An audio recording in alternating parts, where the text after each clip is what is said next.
Hello and welcome to a belated welcome to week 7 here. My apologies for not getting this video out sooner. Time management, it's a struggle. I'm sure you relate. So, we're going to be talking actually about one of my uh, favorite topics within human development to talk about, and that is love and intimacy. And so, chapter 7 here. Um, what we start off with, or what I start off with, is to make the argument that connecting with other people is vital. I just got done recording the personality class, and we were looking at Viktor Frankl and Rollo May as individuals who were contributed to our current understanding of personality, and both of them identified love and connection to human being as vital parts of us obtaining meaning in our lives, purpose in our lives, that can then lead to, in their perspective, a better ability to deal with pain and suffering and to face the existential nature of human existence. I'll leave the rest of that discussion to that class, but here we are in this stage. When we look at Erickson's stage, we're looking at this stage and we're thinking this is the love and intimacy stage. We see love and belonging being in Maslow's theory that we've already discussed. We see things about attraction. I go into attraction. What is it that brings us or attracts us to people in our lives, and not just in terms of lifelong partners, but how do we pick friends?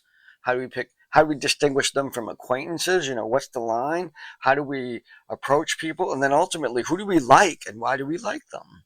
And then maybe there's a certain one that comes out and, like, I think I like that person more than everybody else and I want to spend time with them. And so we have needs that are met, physical needs that are met. We have social motivation for affiliation, motivation for achievement that's associated with that self actualization. We see all of these components. Huge part of many, many, many theories is this idea of being connected to people. And of course, we see Erickson's young adult task, not the emerging adult one, the young adult task being intimacy. Now, I want to say right off, when I was developing, and it's an ongoing process, when I was developing puzzle pieces, one of the first things, just very thinking of this very concretely, one of the first things that I encountered was that identity occurred before intimacy in Erickson's model. Now, I'm going to give a bow to Erickson. He probably thought about this a lot more than I did.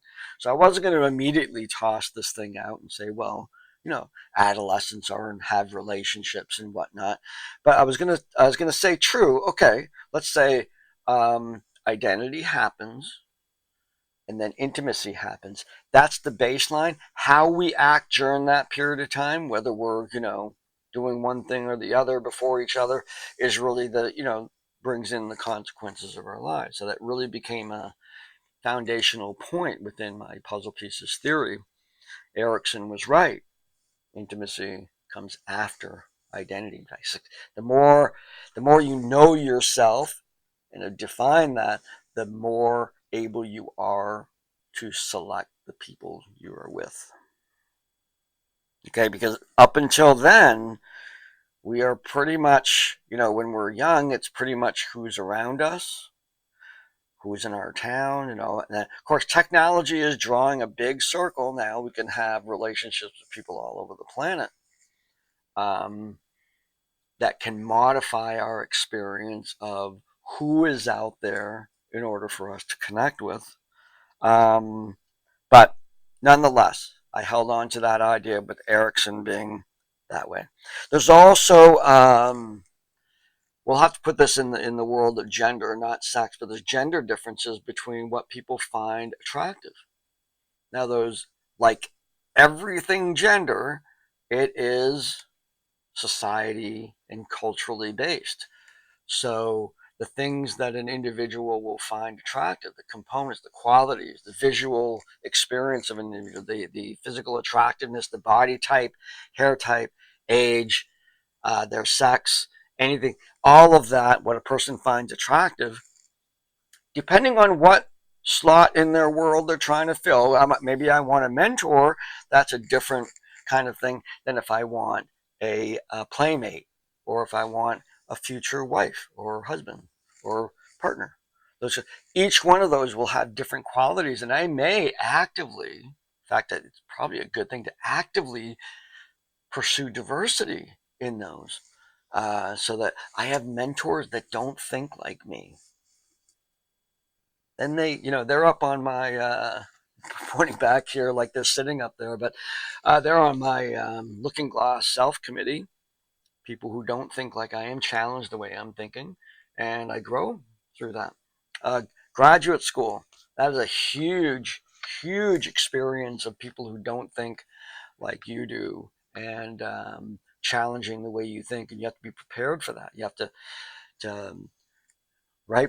I'm going a little off topic here, but right back to Piaget and assimilation and accommodation. I think there's a whole lot of assimilation that happens in an undergraduate year. There's a whole lot of accommodation that happens in graduate school, where these ideas get challenged. And they're either going to firm up or they're going to get abandoned. You're going to come out, you're arrive and say, I thought this was the way things worked. And then you find out that it's not that way as often as you thought.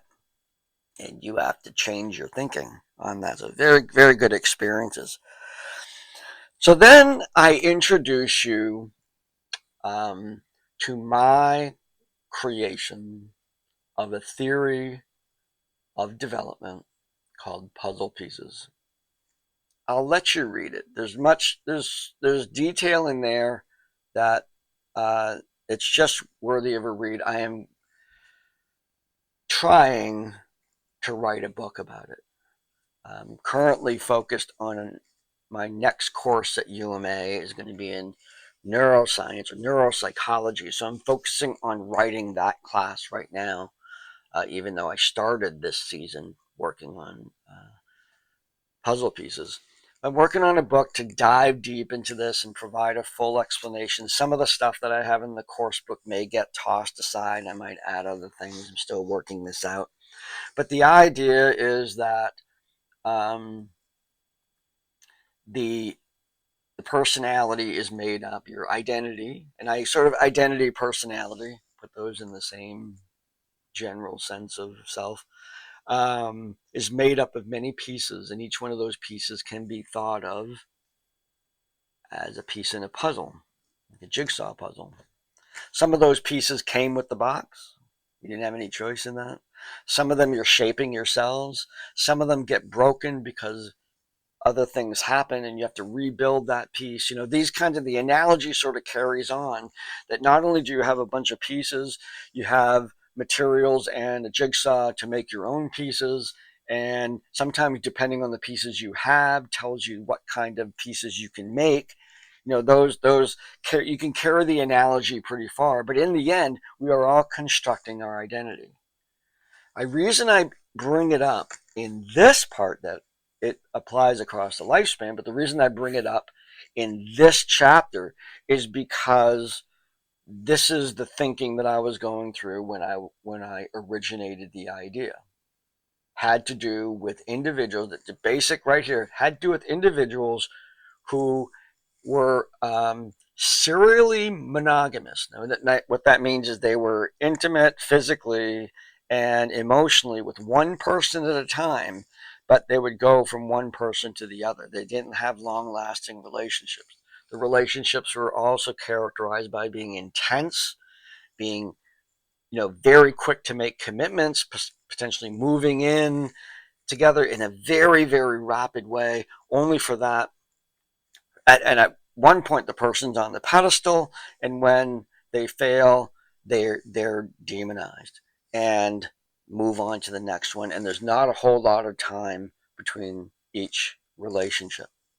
You may know people who are experiencing that, or you may have experienced that, maybe experiencing that right now. That was my observation in the world as a counselor. People who were coming to me and seeing that over and over, this pattern. Oftentimes, because it had gone to the point that people were seeking help, that these were abusive relationships. They're not all abusive, but that they had come to being abusive. And the question was, well, what's going on, without blaming the victim? That was an important critique of my original model that I had to accommodate for. And that was, without blaming the victim, how do we understand why this individual ends up with an abusive person over and over? Now, what is it about their character that they're attracted to these characters, or they're attracted to? Now, there's a dynamic on the other side where the individual who's an abuser is actively a predator. So they're hunting for this. And I totally get that, and it doesn't, it's not like I'm not making any suggestion that the individual who is the victim of these kinds of situations is doing anything to bring it on. But when the individual in the office with me is talking with me, not the abuser, the individual who was abused, how can I help them? How can I figure out what's going on?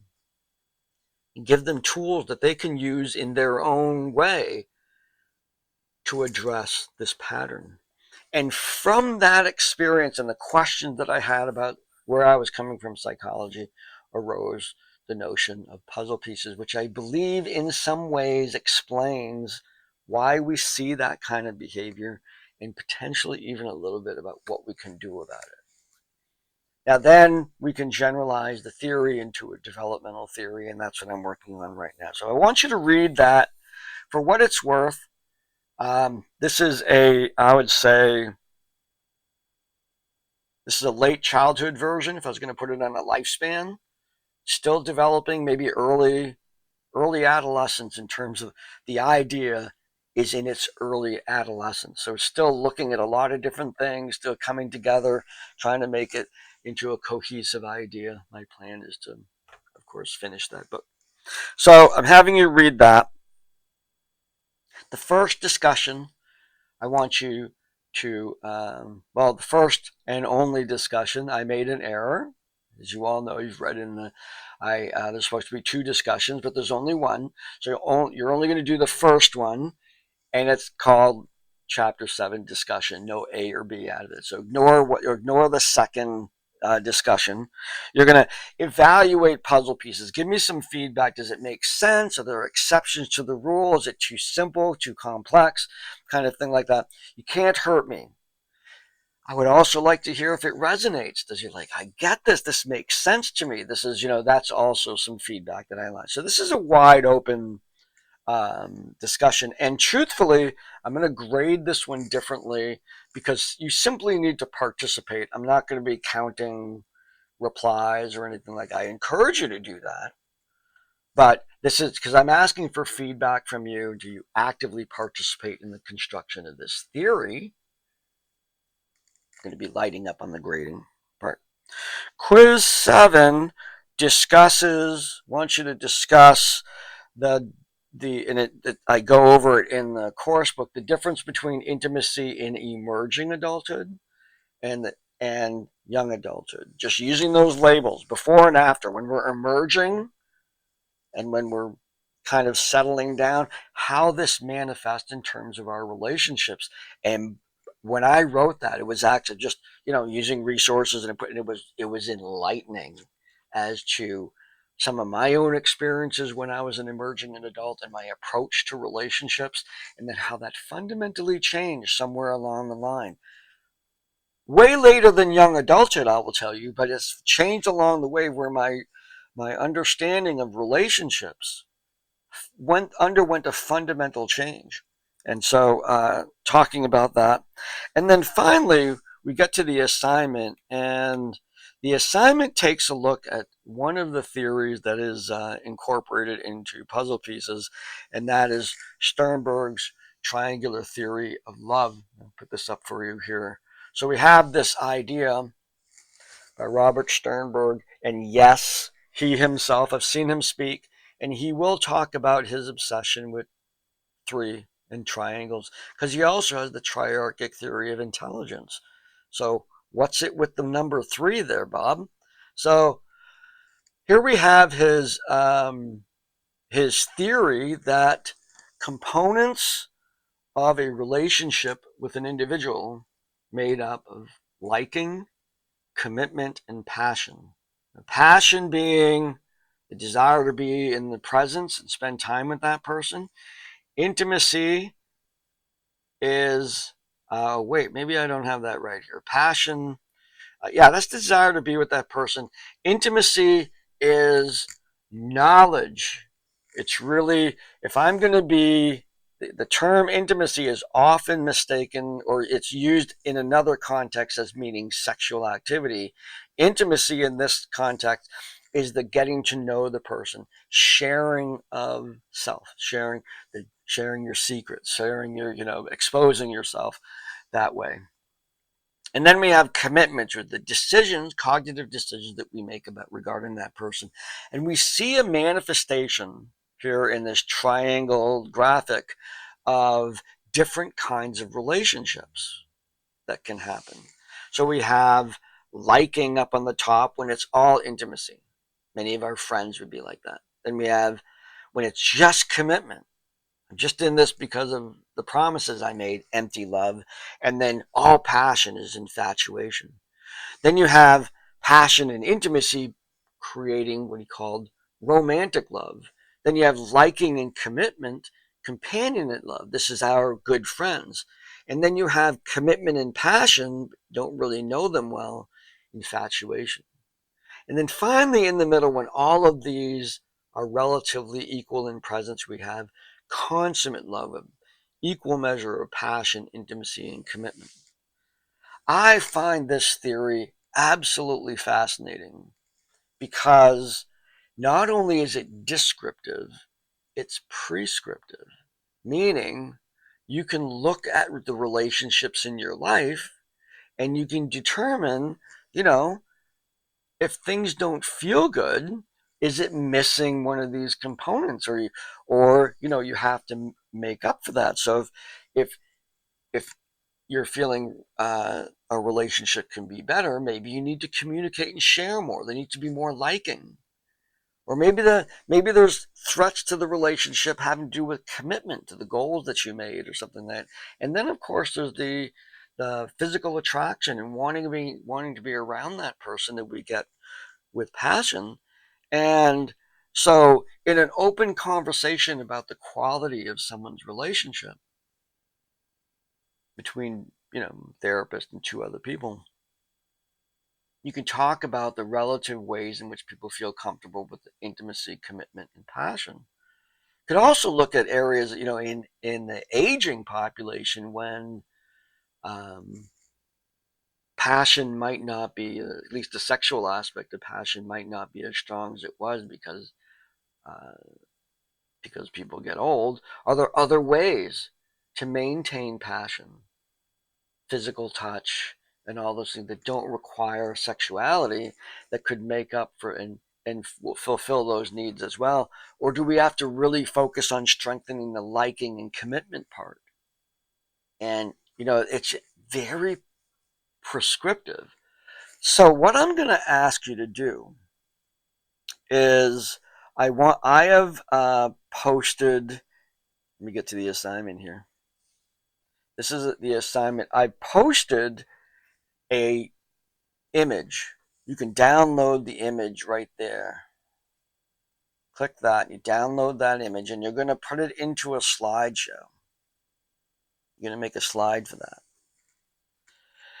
On the first slide, you will be a description of your different relationships, the different people that occupy the different kinds of relationships in that um,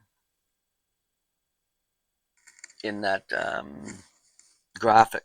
The second slide, you're going to put that same image on the second slide, and you're going to talk about your current primary relationship or a past relationship, and you're going to score each one of those areas 1 to 10. So what's your score on intimacy, what's your score on passion, and what's your score on commitment?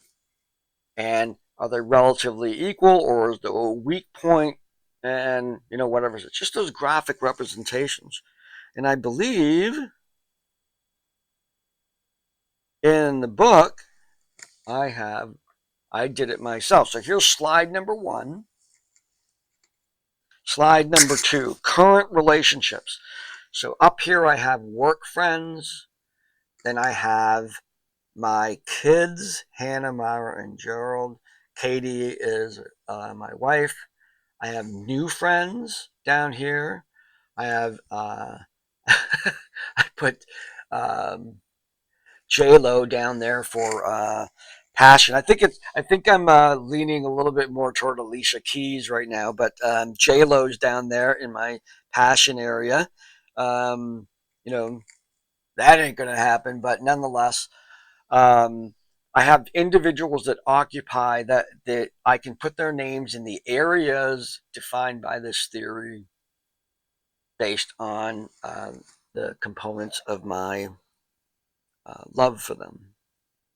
Then I have this one. So here we have primary relationship. Where is the in fact? Where is the passion? Where is the liking? And where is the commitment? And we see scores of 7, 8, and 10. And actually, these are not as accurate now um, as they were when I did this. Because this actually produced some work. I did this and sat down with my wife and we talked about how to fix some of these things. How cool was that? You could do the same thing. This is not meant to take to your partner and say you need to do this. Kind of. It can be a journey in understanding what Robert Sternberg has determined are the most important parts of your relationship. And I'm going to give you this. This is a little voyeuristic. I'm asking you to tell me about your intimate relationships or your partners. If you don't want to do that, you are free to not do the second slide in here. If that's uncomfortable for you, that's fine. Do just the first one where you define various people in your life and the way they fit into that theory, and that is perfectly sufficient. And just write, or just, maybe when you post it, put a note and said, all I did was the first one. I don't need to know why. You don't have to tell me anything. Just say, I just did the first one. That's what I wanted to do. And that's perfectly fine. And so I don't need to see the analysis of that.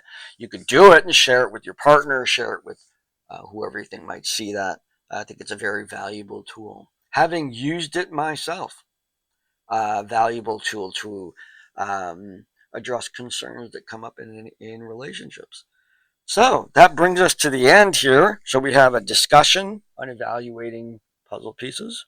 We have a quiz about contrasting emerging adulthood and young adulthood in terms of love and intimacy. And we have the little slideshow. Now this slideshow, you're gonna create it in PowerPoint or Keynote or Google Slides or whatever, but what you're sending me is a PDF. You're gonna export those as PDF slides, just like that. Just send them. There's no written part to this. That's it. All right. So have a great week. Get all this stuff done. And again, apology on getting this video out today. I'm actually going to work on next week as well. So have a great week, and I'll see you online, and take care.